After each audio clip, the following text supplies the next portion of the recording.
Wrigley's Spearmint Chewing Gum, the refreshing, delicious treat that gives you chewing enjoyment, presents for your listening enjoyment Edmond O'Brien as... Johnny Dollar. Frank Gaber at Monarch Life, Johnny. You free for about a week? What's the deal? The name is James, Mrs. Martin James. She disappeared May 25th. Her husband's a wealthy contractor in the Denver area. What's the policy price? $200,000.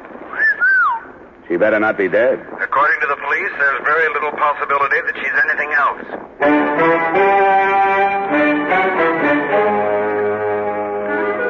The makers of Wrigley's Spearmint Chewing Gum bring you Edmond O'Brien in another adventure of the man with the action-packed expense account. America's fabulous freelance insurance investigator. Yours truly, Johnny Dollar.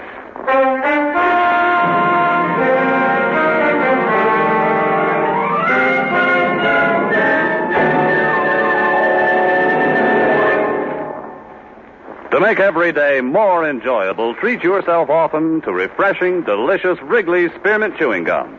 Here's a taste treat you can enjoy indoors, outdoors, at work, or at play. The cool, long-lasting mint flavor refreshes you. The smooth, steady chewing helps keep you fresh and alert. Adds enjoyment to whatever you're doing. Wrigley's Spearmint Chewing Gum. Healthful, refreshing, delicious.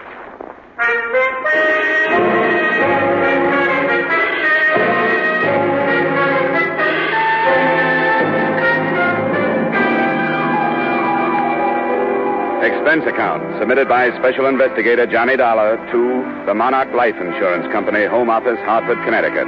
Attention, Mr. Frank Gaber. The following is an accounting of my expenditures during investigation of the Barbara James matter. Expense account item 1, $73.87, transportation to Denver, Colorado. Expense account item 2, $2.30, taxi fare from airport to police headquarters, where I spent a few minutes getting myself up to date. Detective Lieutenant Harrison locked his hands in back of his head, leaned back in his swivel chair, and filled me in on the meager facts. And a swimming pool. He must have loved her. Well, he could afford it. And tennis courts, anything to hang on to her. See, Dollar, he's one of these silly old fools dreaming of a sparkling youth. What about his wife? She was 28. I got a picture of her here. Now, would somebody like this be interested in a 50-year-old baldy with a paunch? For money? She was originally. But when she got all the money she wanted, she started cavorting. It's my guess that's what happened. Oh, what am I saying? My guess. That's what did happen. Up till the time she disappeared, anyhow. Married long? 3 years. No children. Her first husband was under contract to one of the movie studios. He lost his contract, went to New York to starve a while, found he had no wife when he got back to Hollywood. Don't tell me. James met his wife in Reno. Reno it was. He had just let go of something his own age. Wanted a little romance before he died. 6 weeks ago, he called up the department and said she was missing. In the last 6 weeks, he's aged 10 years. Looks like a very unhealthy 60 now. Nothing from the travel bureaus, out-of-town hotels? Nothing from railroad stations, bus depots, airports, auto rental services, other police stations in the U.S. and Canada, etc., etc., etc. So? After 6 weeks, murder.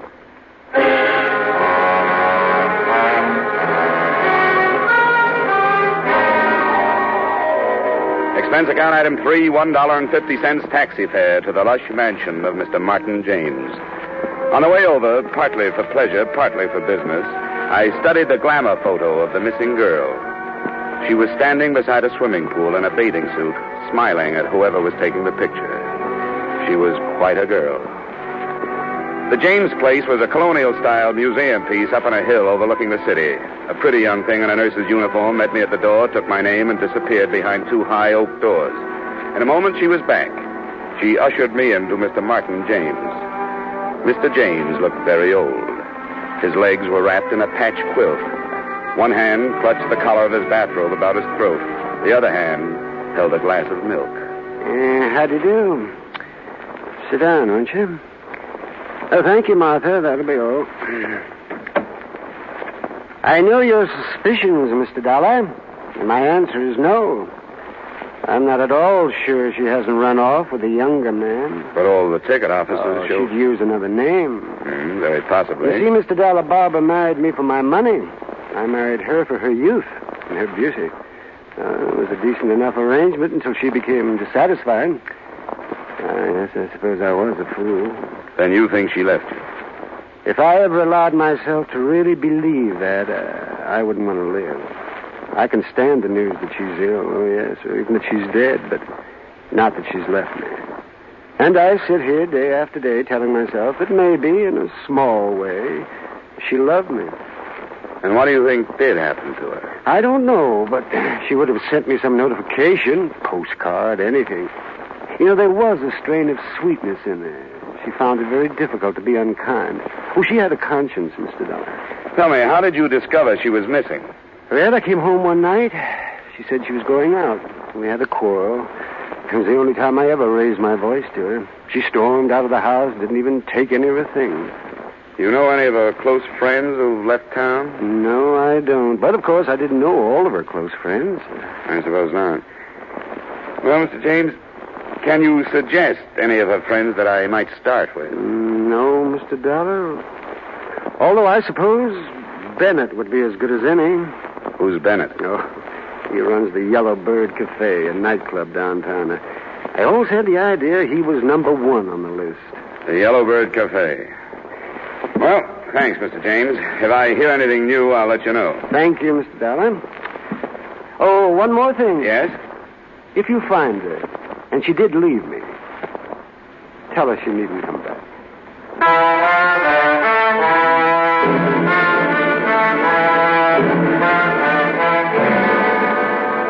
Expense account item 3, 90 cents taxi fare to the Yellow Bird Cafe, a blue-lighted night spot.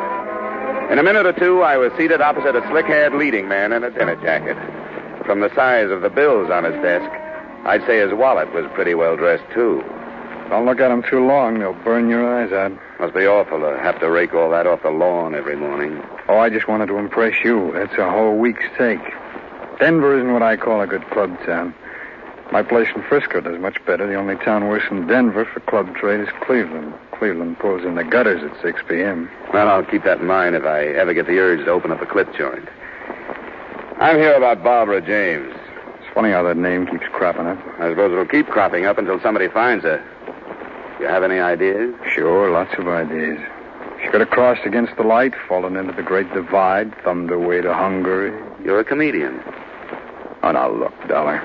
I'll tell you what I told the lieutenant. I don't know anything about it, and if you insurance rubes had any brains, you'd check with the cops first before making fools out of yourself. You saw quite a bit of her. Saw, that's right, saw.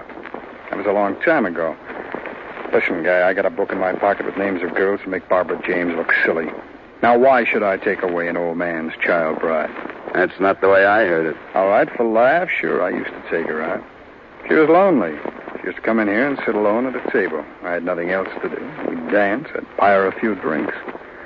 That was it. She gave you the brush, Bennett. Oh, yeah, sure. You don't like to be given the brush. Anytime I can't hang on to a dame like Barbara. She gave you the brush and you didn't like it. All right, Dollar, she gave me the brush. I took that girl and gave her a new life. She was stuck with that old guy up there on the hill. She poured out her heart to me. Told me how it was to live up there. Well, I listened to all that. Listened like I was interested. And she turned around and kicked me. Who'd you run off with? I should remember. Your cooperation would be appreciated. Oh, get out of here. I'm busy. Thanks. You've been a big help. I hope you find her. Dead.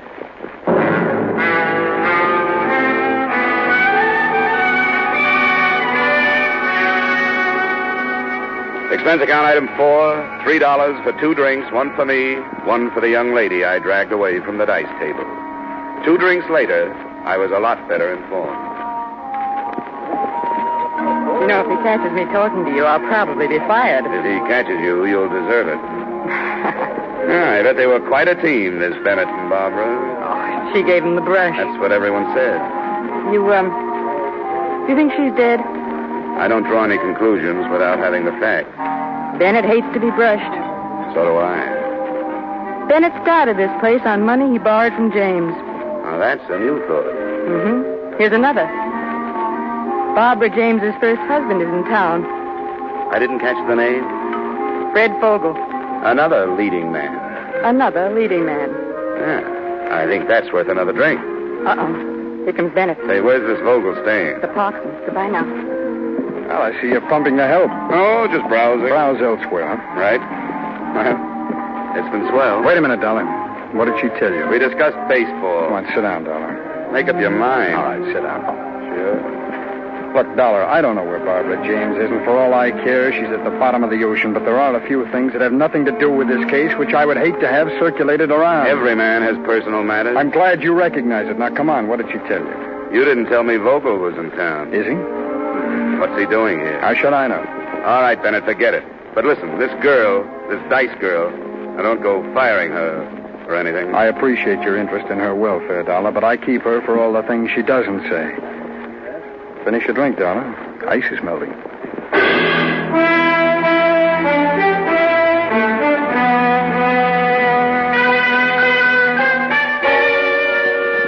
I walked to the Parkson and asked the desk clerk for Mr. Fred Vogel.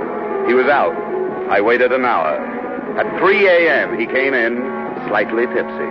He got his key and went upstairs. I followed in the elevator. When I got out on his floor, he tossed me a curious glance, but that was all. When he'd closed his door and I was on his side of it, he was even more puzzled. You got the wrong room. Oh, yes, you have. You got the wrong room. Now, do you mind? Are you Fred Vogel? Yes, how did you know? You were married to Barbara James? That's right. Well, come on, sit down. Let's have a talk. Now, look, I like to talk, but it's 1 o'clock. 3 o'clock. Well, you see, it's even later then. How about tomorrow? Well, I like to work at night. I'm with an insurance company. We're trying to locate your ex-wife. I haven't seen her in 3 years. No, 4 years. No, 3.5 years. And what are you doing in town? Just passing through from New York to Hollywood. I took the northern route. Beautiful. I shunted off this way to see Barbara again. I thought I'd pay my respects to her new husband. Sounds too casual. You know, I'm glad you dropped in. I was out all night sitting in some crummy bar and there was nobody to talk to. Do you like a drink? No, thanks anyhow. Well, you don't mind if I have one? No, go right ahead. You know, when she left me, Mr. Oh, what's this here? Anyhow, when she left me, I was destitute. Shook my confidence in myself. I always knew she was too good for me, but I never knew how much too good for me she was until she left me. Shouldn't have gone to New York. Why did you? Make money. Sure, make money. Why else would anybody be fool enough to go to New York? When I came back, she was gone. She'd gone with this guy, this James. Why did you come back, Fred? Had to see her again. 2 months I've been in town. I'm almost broke. First 2 weeks, I didn't have nerve enough to go up to her place, and then she disappeared. Now I can't go until I find out where she is. You've had a rough time. That's right. That's just what I need. I need somebody to sympathize with me. That's what I need. Oh, man, I wish you'd have a drink with me. All right, Fred. I'll have a drink.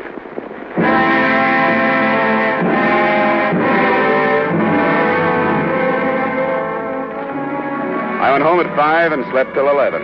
The only reason I woke up then was because somebody was ringing a telephone in my ears.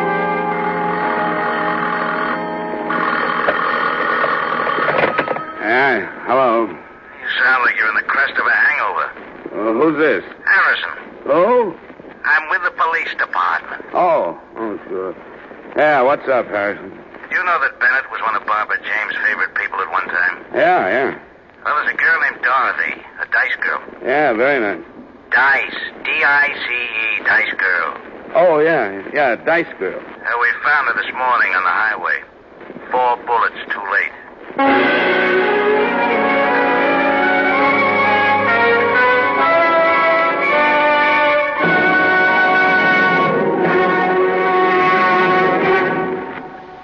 To make every day more enjoyable, treat yourself often to refreshing, delicious Wrigley's Spearmint Chewing Gum. The lively, full-bodied real mint flavor cools your mouth, moistens your throat, freshens your taste. And the chewing itself gives you a little lift, helps you keep going at your best. So for real chewing enjoyment that's refreshing and long-lasting, always keep Wrigley's Spearmint Chewing Gum handy. Healthful, delicious Wrigley's Spearmint Gum will make every day more enjoyable. And now, with our star, Edmond O'Brien, we return you to the second act of Yours Truly, Johnny Dollar.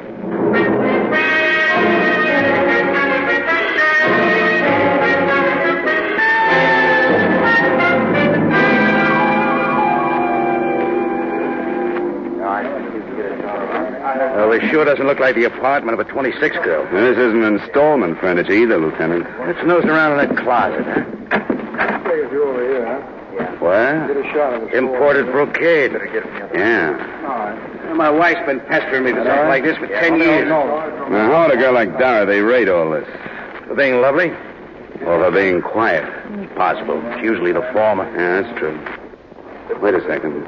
What are you doing? Looking at this label. Martin Rifling, Denver. Now lead me to the classified. Yeah, it's very cute, Dollar. I wish I'd have thought of that. Here's the yellow book. Thanks. Now, let's see. Dresses. Here we are. Now, Rifling. Right here. Martin Rifling, early 5687. There you are, Lieutenant. Make the call in the name of the law. Yeah. 5, 6, 8, 7. I hope they still have the records. On the other hand, a customer like this, hello, say this is Lieutenant Harrison, Police Department. Have you got the records on a Miss Dorothy Weller? No, all right, sure. What's the deal? Says I have to talk to the manager. Hello, say this is Lieutenant Harrison, Police Department. I'd like some information regarding a Miss Dorothy Weller.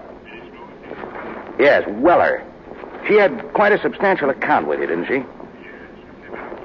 3,000. Wow. Look, who paid the bills? What? She did? Well, did she ever come in with anybody? I see. Yes, I see. All right, thank you. Nothing. She paid everything herself. The bankroll wants to keep itself a secret. Well, let's check on some of this other stuff. Probably the same deal, Lieutenant. She was getting plenty from somewhere, and the gift was strictly anonymous. Got the ideas? Same one you got. I want to mess around here for a while. You go on over to Bennett's and check. I'll let you know if we're right, Lieutenant. And look, why don't you take some of that imported brocade back to your wife, huh? Don't be silly. Then I'd have to take her someplace expensive to show it off.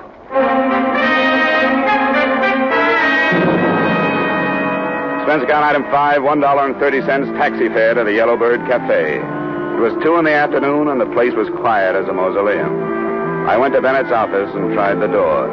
It opened. Bennett was in his chair, bent over the safe. As I closed the door, he bounced up. Dollar. What do you want? A little information. We came across some bills at a dress shop. Yeah? Yeah, $3,000. Guess whose name was on them. I don't even know what you're talking It was about. Dorothy Weller, that's who I'm talking about. $3,000. Well, she must have come into some money. And now she's dead, and you were the rich uncle. I wouldn't spread those kind of rumors, Dollar. You killed her, Bennett. You killed her because she was bleeding you to death. Prove it. I can, by your bank account. She was your favorite charity. Get out of here. How did it tie in with Barbara James, Bennett? Get out, I said. You don't really want me to get out of here. If I did, I'd go right to the police, and you'd be arrested on suspicion of murder. Now, come on. I want the details. All right. All right, Dollar. Barbara James never gave me the brush.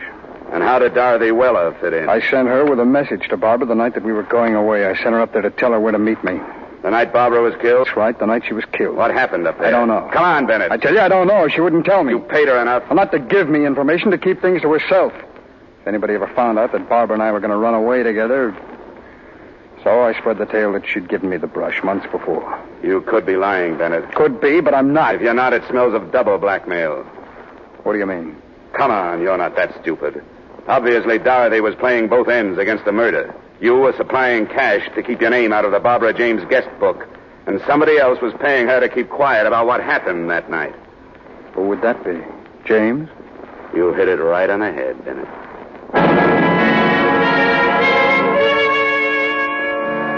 Expense account item 6, transportation to the Martin James place. I found old Mr. James out by the swimming pool, accumulating a wrinkled tan. He sent the nurse for something cool for me, and we settled down to conversation. Are you calling me a liar? All I know is something drastic happened the night Barbara James disappeared. Now, look, I don't prosecute anybody. I'm just an insurance man. My job is to find your wife, that's all. Well, I've told you the truth. I'm afraid not, Mr. James. Because it happened something like this. You came home. Barbara was packing. She was there with another girl, a girl named Dorothy Weller. She told you she was running away with Bennett. You had a quarrel. Oh, it's the most You've been ridiculous paying thing. Dorothy Weller plenty to keep that quarrel to herself. Why, that's sheer invention. Investigation, Mr. James.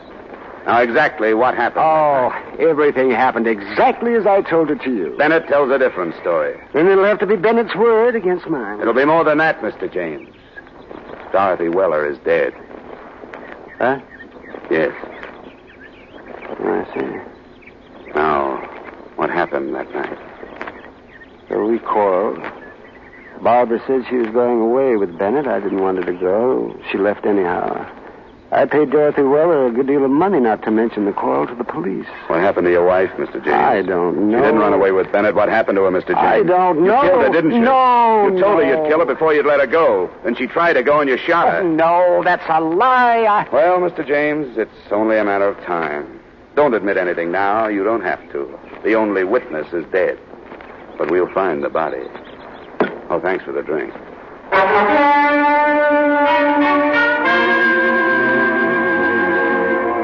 3 weeks passed. Barbara James was still missing. We were stymied, no place to go. We searched every inch of the grounds on the James estate. We found nothing. The garbage disposal, nothing. The incinerator, nothing. Yet neither of us doubted that James had killed his wife. Sometimes he'd follow us around, his hands behind his back, a little smile on his face. I got to hate James. It was like losing at canasta night after night to the same guy. One day I was standing in the patio looking down into the blue water of the pool when somebody tapped me on the shoulder. Mind if we clean it? Huh? The pool. Oh, well, you better ask Mr. James. Oh, I thought you was going to use it or something. No. Well, we service the pool every 2 weeks. Unless somebody's using it, we go right to work, you know. Well, go right to work then. Yeah, sure thing. We built this pool, you know. Oh, really? Yeah, I've been building pools in and around Denver for 25 years. My father was in business before that. This here's a beautiful job we did. We take real pride in this here pool. Yeah, it's a nice pool, all right. Oh, we got some beauties all around, but this here's our pride and joy. Solid gunite all the way through. Steel reinforcements, loot waller pump and motor. Best equipment you can buy. This thing set old Mr. James back aplenty, but you get what you pay for. Nobody builds a better pool than us for the money. Oh, is that so? Oh, sure. And we take our time. We routine the work so you get the pool as soon as possible, but that gunite, you know, it has to set at least 28 days. Then the plaster. I wouldn't fill it until all that had a chance to settle. But Mr. James got awful impatient. Wanted the pool filled 10 days after we gunnited. I told him, I said, Mr. James, you don't build a pool like this every day. He said, I know that. And I said, Mr. James, you want this pool right, and I'm going to make it right for you. A few more weeks ain't worth getting impatient about. Ah, impatient, was he? Oh, my, you should have heard him. But we stood our ground, you know. Oh, goodness, I wouldn't ruin a $10,000 pool for the sake of 2 weeks. Say, what's gunite? Well, I'll tell you. Gunite's a fine cement. We blow it out of a gun at 60 pounds pressure. See, poured cement ain't as good for a pool. But when you blow the cement into that steel reinforcement we lay down, that really gets in there and sticks.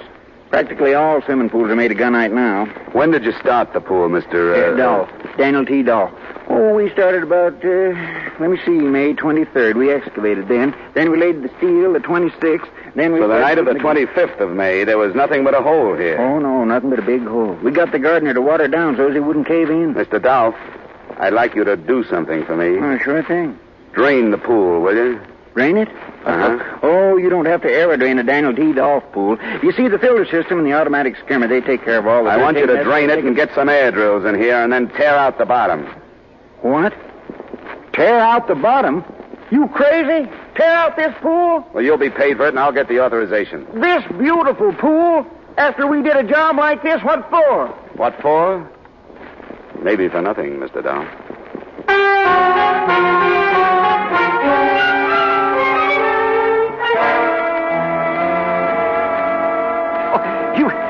You dig up the pool? That's right, Mr. James. Oh, that's the most outrageous suggestion. I've got a police order. Well, then you and the police department and the company you work for better be prepared to pay the consequences, Mr. Dollar. I'll admit this is a pretty expensive hunch, but it's all right.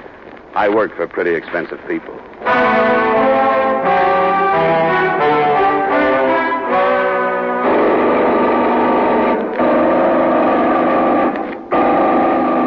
Hope you know what you're doing, Dollar. What? I said I hope you know what you're doing. It's only a hunch, Lieutenant. May 25th, the girl disappeared. Now, May 25th, there was nothing but a big hole here. James knew that the next day they'd put the steel reinforcement in and then gunite over it. What better place for a body? Oh, here comes James now. What? I said James is coming. Oh. Dollar. How are things progressing? Pretty well, Mr. James. Yeah, I hope you're having a good time. Just like a small boy watching them tear up the street. Only this time it's going to cost you your job. Yes, and your company. A lot of money. The order comes from the police department, Mr. James. You have to bring that up. Don't you think this is all just a little bit childish, darling? Depends on what we find. If we don't find your wife, it's childish. If we do, it's logic. But rest easy, Mr. James. It won't be long now. Dollar. Yeah, Dolph? I just hit a loose section. Oh, wait a minute. I'm coming down. Come on, Lieutenant. Right behind you. There, right here, Dollar. You see, it shouldn't be this loose. Yeah, give me that shovel.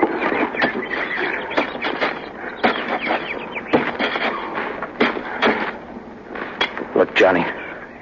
Yeah. Great place for it. What is it, Dollar? Dollar, what is it? It's a grave, Dolph. What? We better get after James. Hey, he's gone. Let's get up there. There he goes, Lieutenant. Hey, he's up on the porch. Come on, let's go. Stop! As you see, I have a gun. You don't want to add 2 more to your score, James? And why not?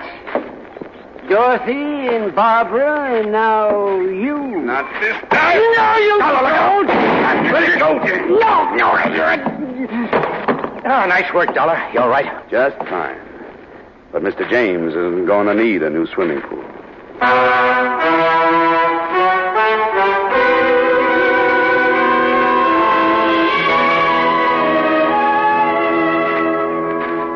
So Mr. Martin James had fashioned his wife's tomb, a foot of loam and 1/4-inch steel mesh, 4 inches of cement, and 8.5 feet of water. A good tomb made to last a lifetime. But unfortunately, it wasn't quite deep enough. Expense account item 9, same as item 1, $73.87, transportation, Denver, Colorado to Hartford. Expense account total, $344.59. Yours truly, Johnny Dollar.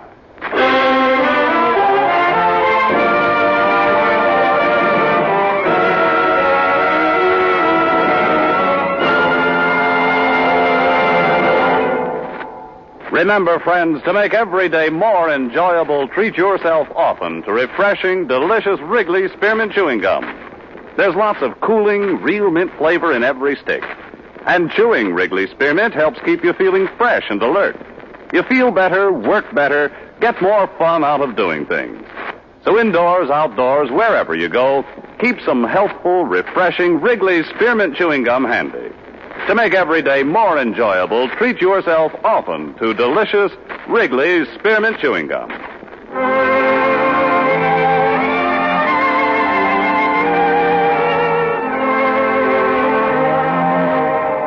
Yours truly, Johnny Dollar, brought to you by Wrigley's Spearmint Gum, stars Edmond O'Brien in the title role, and is written by Gil Dowd and David Ellis with music composed and conducted by Leith Stevens. Edmond O'Brien can soon be seen starring in Columbia Pictures' production 711 Ocean Drive. Featured in tonight's cast were Parley Bear, Jack Moyles, Howard McNear, Stacey Harris, Gene Spaulding, and Jay Novello. Yours truly, Johnny Dollar, is produced and directed by Jaime Del Valle.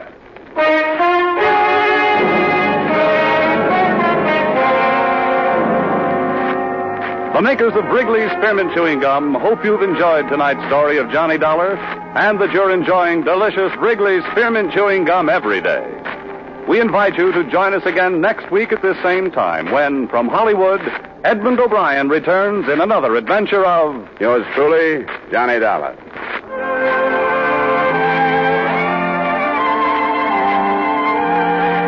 Bob Stevenson speaking. This is CBS, the Columbia Broadcasting System.